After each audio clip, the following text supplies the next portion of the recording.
It started with a letter in a bold red envelope stamped urgent violation. The HOA claimed I owed them $23,500 in fines for unauthorized structures and land misuse. According to Karen, the ever shrill board president, part of my property belonged to the HOA and was considered common ground. I almost laughed when I read it because I had the original survey, title, and county records proving the land was mine outright. Still, they doubled down, sending threats of liens and court action if I didn't pay within 30 days. At the next HOA meeting, Karen waved her clipboard like a sword, smugly announcing I was a repeat violator who thought the rules didn't apply. Neighbors looked uneasy as she painted me as some outlaw, but I stayed calm, waiting for my moment.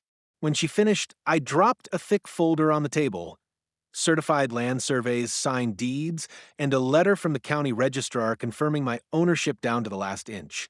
The room went silent except for Karen stammering. Then came the final blow. I revealed that the HOA had actually been using my land for their walking trail, playground fence, and even part of their parking lot for years without permission. Gasps filled the room as I pulled out photos and dated permits.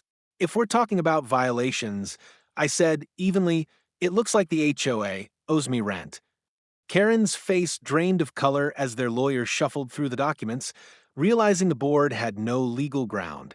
By the end of the meeting, the $23,500 fine was dropped, and whispers spread that the board might face its own lawsuit for trespassing.